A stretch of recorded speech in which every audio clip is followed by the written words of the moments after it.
आज के इस सड़क तामीर के इफ्तिताही तकरीब के मौके से मौजूद हम सबों के बुजुर्ग मुरब्बी और मोहसिन आलिम दीन हज़रत मौलाना मुजीबुर रहमान साहब, जनाब मोहम्मद हासिम साहब, जनाब इब्राहिम साहब, हाफिज मरबूब साहब, जनाब डॉक्टर नौमान साहब, कौनैन साहब, डॉक्टर इम्तियाज साहब, जनाब अब्दुल समद साहब, माजरा बाबू, मौलाना महबूब साहब, आप सबों के पुराने खादिम भाई मंजूर साहब, मेरी पार्टी एमआईएम, आपकी पार्टी एमआईएम और गरीबों की पार्टी एमआईएम के सभी कारकुनान, ब्लॉक प्रेसिडेंट जनाब भाई साहिद साहब, अमौर ब्लॉक के प्रेसिडेंट जनाब भाई मुन्ना मुश्ताक साहब, असम्बली हल्के के सदर जनाब भाई मौलाना मुकर्रम साहब, अजीजी तफहीम जनाब असराउल असरफी साहब किशनगंज चकला, यहाँ के बड़े जिम्मेदार कारकुन अजीजी जावेद बाबू, अजीजी हाजी रागिब साहब, हाफिज रागिब साहब, और यहाँ पर मौजूद मेरे सभी भाइयों, बुजुर्गों, नौजवानों और अजीजों, मेरी नेक तरीन माँ बहनों में एहसानमंदी के ताल्लुक से मुझे आपकी खिदमत करने का मौका मिला। उसकी कड़ी के तौर पर आज एक सड़क के इफ्तिताह के लिए मुझे यहाँ आना हुआ है।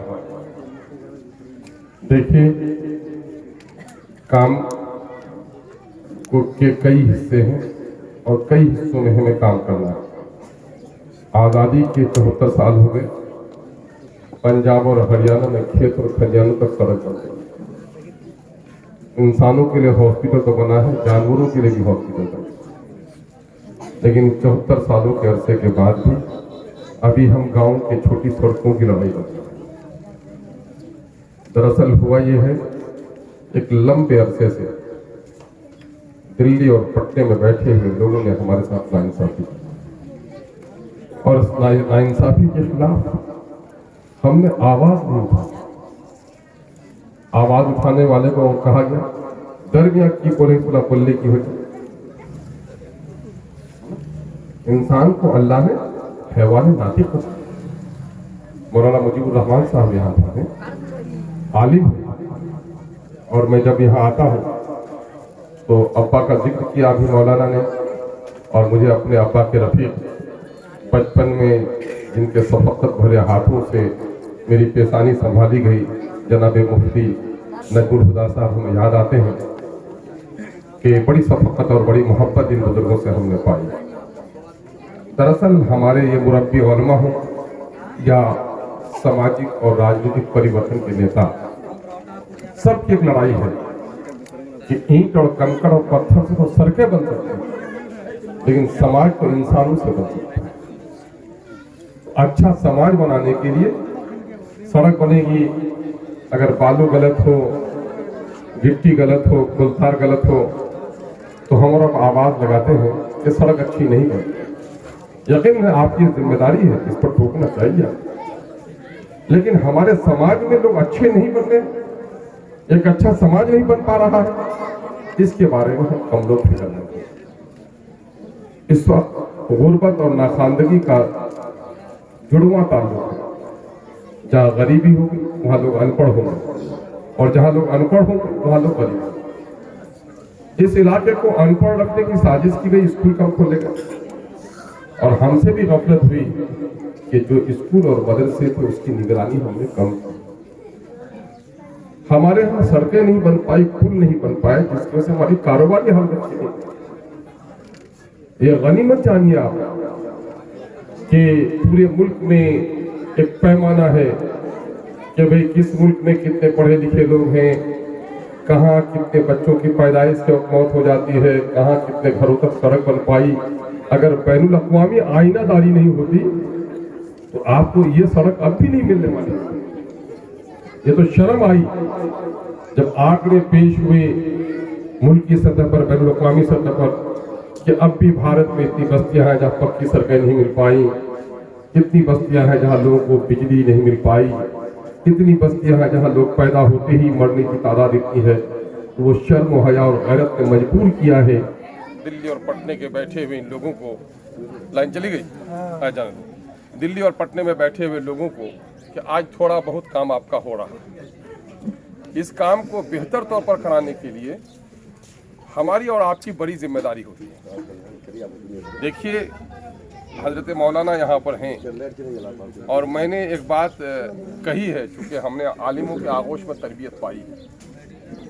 प्यारे आका सल्लल्लाहु अलैहि वसल्लम से किसी ने पूछा, या रसूलुल्लाह क़यामत कब आएगी? रसूलुल्लाह ने फरमाया, जब अमानतों में ख़यानत होने लगे। फिर साहबा ने अर्ज़ किया, पूछा, या रसूलुल्लाह अमानतों में ख़यानत से क्या मुराद है?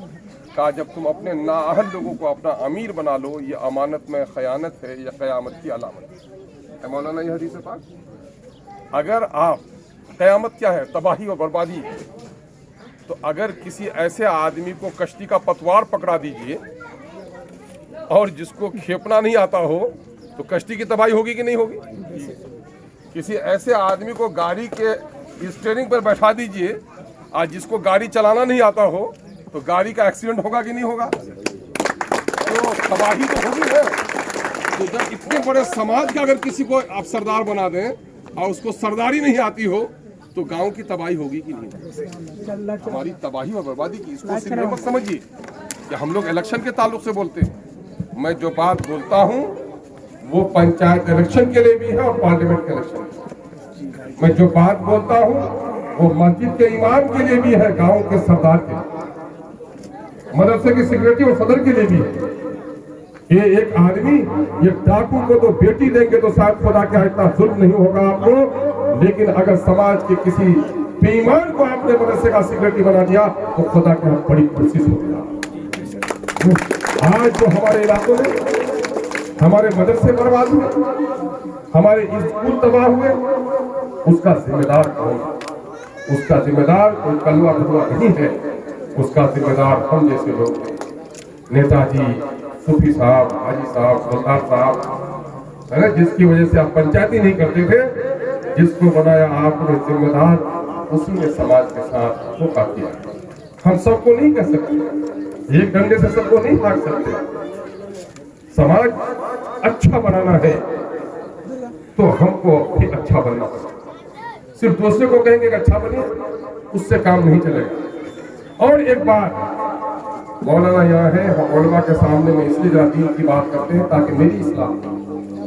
कुरान मुक़द्दस की आयत है, नौजवानों, या अय्युहल्लज़ीना आमनु तक़ुल्लाह कुनू मअस सादिक़ीन, ए ईमान वालों, अल्लाह से डरो और सच्चे रहो। सच्चाई का साथ तो ये है कि जो शुहदा और सिद्दीकीन हैं उनका तो अपना मकाम।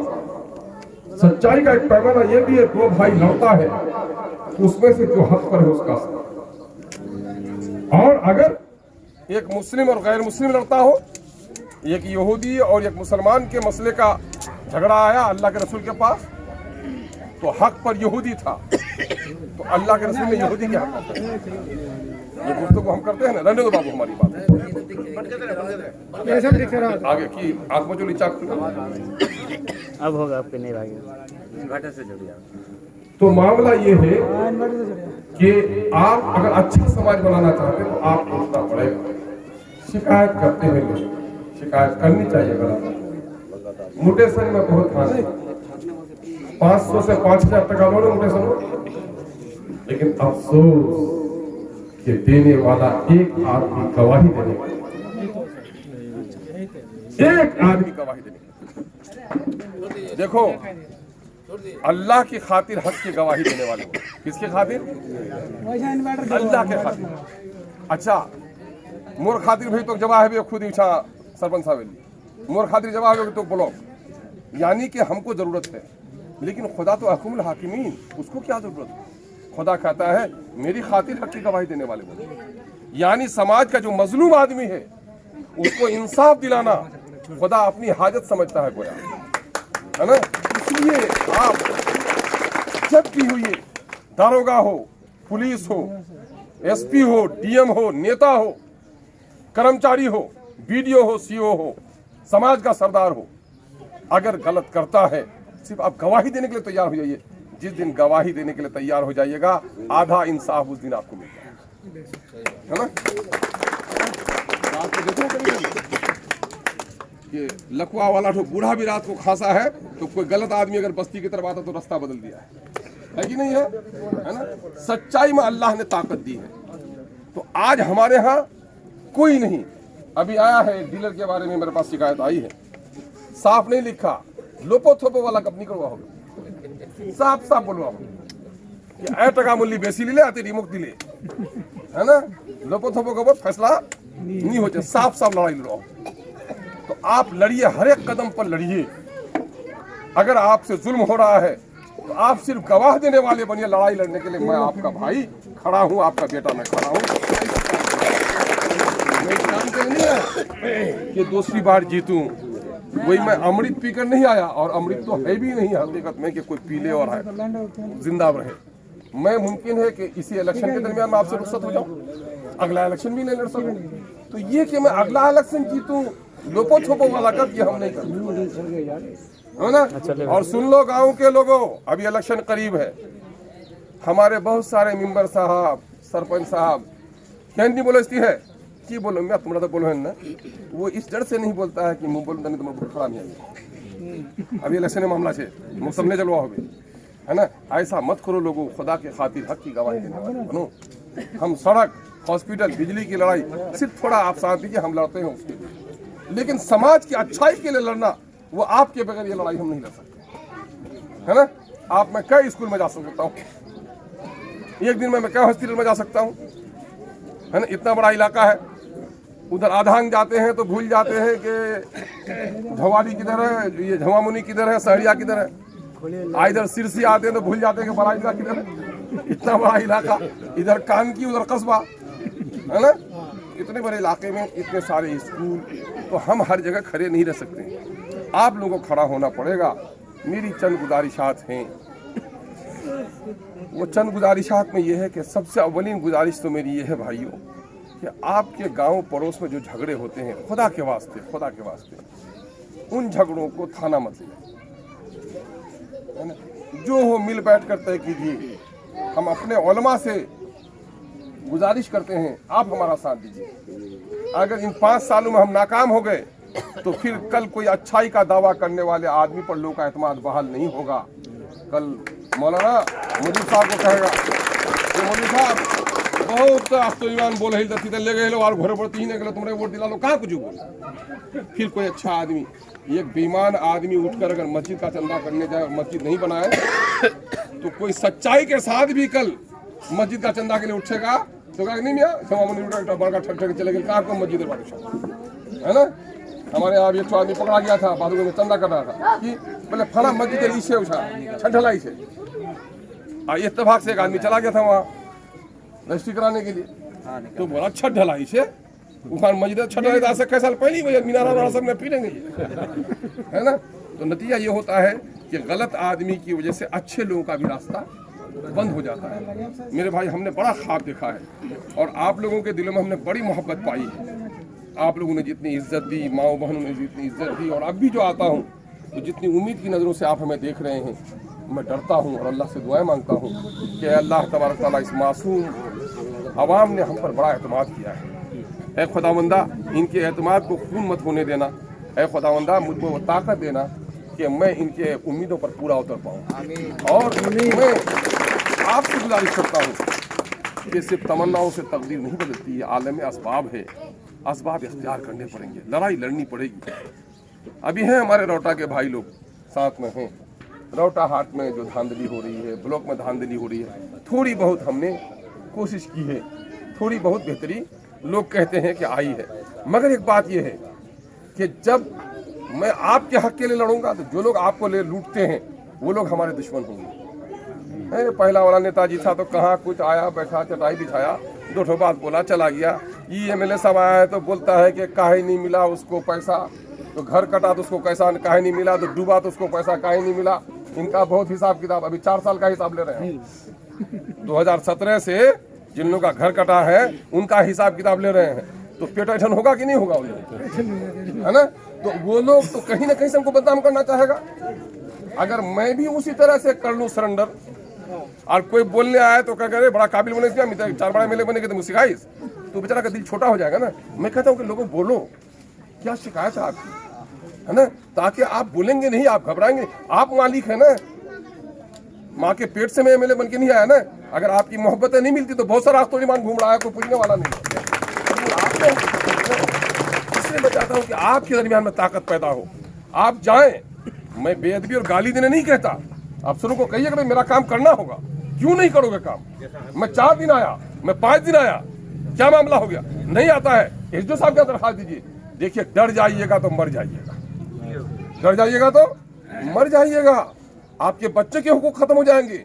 आप एक आदमी लड़कर आप तैयार नहीं है आज डंडा खाने के लिए, लेकिन जानते हैं हमारी बेटियों के पेट में न जाने कितने मासूम फरिश्तों का कत्ल हो गया, कितने बच्चे हमारे सिर्फ हॉस्पिटल की वजह से मर गए, कितने बूढ़े कितने बीमार हमारे, शायद वक्त पर इलाज हो गया होता तो शायद उसकी जिंदगी बच जाती, कितने लोग दवाओं के बगैर हमारे मर गए। ऐसी जिंदगी अगर मजलूमों को हम इंसाफ नहीं दिला सके और हक की नहीं लड़ाई लड़ सके, ऐसा जीना, ऐसी जिंदगी का जीना क्या, ऐसी जिंदगी का मरना क्या। आज देखिए पंजाब के माओ ने क्या किया, पंजाब के माओ ने भी तो दूध ही पिलाया ना बच्चों को, मेरी माओ ने भी दूध पिलाया ना। 200 आदमी मर गए सिंधु बॉर्डर पर और टस से मस नहीं हुआ पंजाबी। आज सुरजापुर রিজন ছক লাঠি মিলে থেকে মোর ধন্ডি উলা কি হলে নেতাগিরি করাবে কেউ যা এটা নেতা নেতা উঠা মুখ ই করবে দিলে কেসত ফসাই দিলে আর হাজিনা ধরনা জমা করে। जो कौम लड़ती है वही कौम दुनिया से इज्जत हासिल करती है। गर्दन झुकाने वालों की नस्लों से गुलाम जन्म लेता है और जो गर्दन कटा के जीता है उसकी नस्लों में इमाम जन्म लेता है ना।